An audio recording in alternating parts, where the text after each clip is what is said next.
Hello audience, this is Dennis Seatsma, Dennis John Seatsma Productions, Homestead, Florida, USA.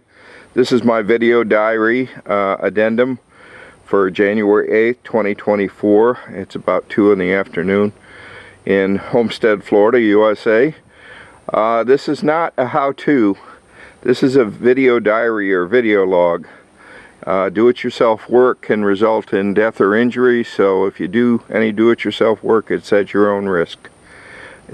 I show you my mistakes, but people were asking me about the grounding points.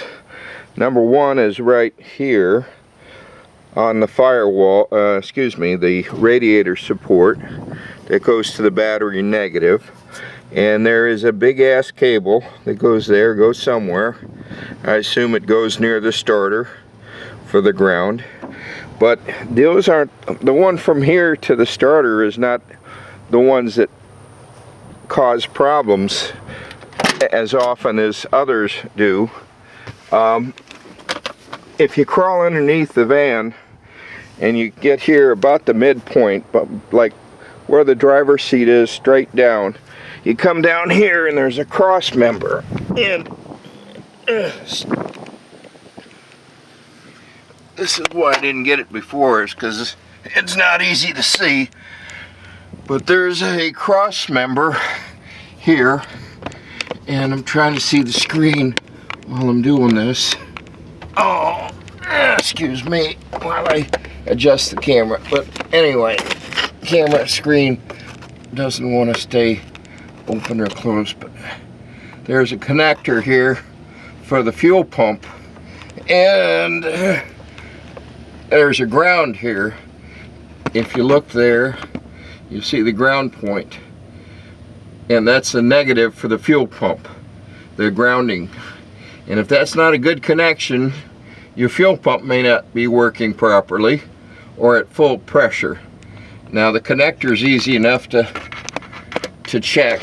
You could unplug it or plug it in, but you got to be careful because there's a low voltage that comes from the instrument cluster going to the fuel sender, and I burned out a fuel sender by applying power. I was trying to troubleshoot. I was trying to power up the fuel pump with a battery, and that was a bad thing because one of these pins is power and the other one, the ground, is the big lug that I showed you here. Oh, let's try to get a better view on it here. So you can burn it out, so make sure you know which is the power. But I'm not telling you to do that.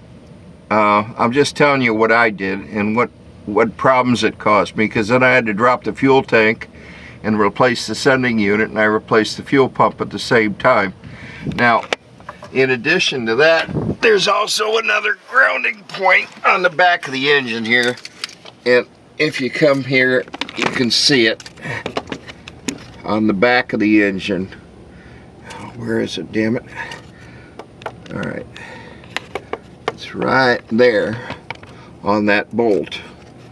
If I can get there to see it with the camera, there's the bolt with cables going to it on the back of the engine.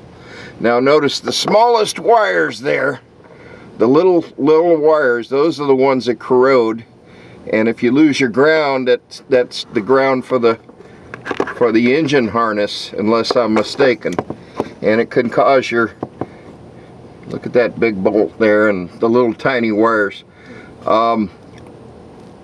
If that happens, you got a situation where your instrument cluster your oil pressure could fluctuate, your engine, that's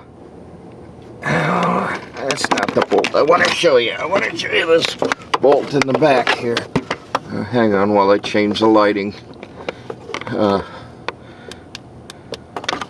Let's try to do this thing instead. Oh, come on, damn it. Get in there, camera.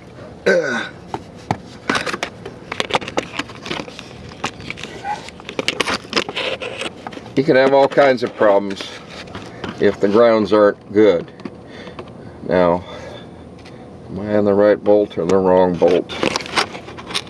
I'm gonna try to hold the camera steady. Anyway, you can have a lot of problems if your grounds aren't good. Now on this vehicle, on my I'm first owner, I'm planning on running a cable, probably a 12 gauge wire or 10 gauge marine grade wire, a black one, from the mid section thingamajig to the I'm going to run a cable from here to the engine, and from the engine to the battery negative, and another cable going to the starter case and also to the starter end cap to improve the grounds on this vehicle. Not that it needs it, it's just that while I'm working on this vehicle, and it's my vehicle, I've owned it since it was new. Now the other cross member you want to watch too, because this cross member has got a connector going for the airbag sensor, which is over here bolted. And don't ask me why, but General Motors used the code 84 for the 4L80E, but in this vehicle with the 4L60E, they use it for airbags. So you could have somebody telling you got a transmission problem because you got a code, but be aware that some codes are for the airbag, some codes are for the brake system, and some codes are for the engine. So you have to sort that out when you're using this OBD1 system. Anyway, sorry for all the grunting and bad video, but best I could do. Audience, thanks for watching.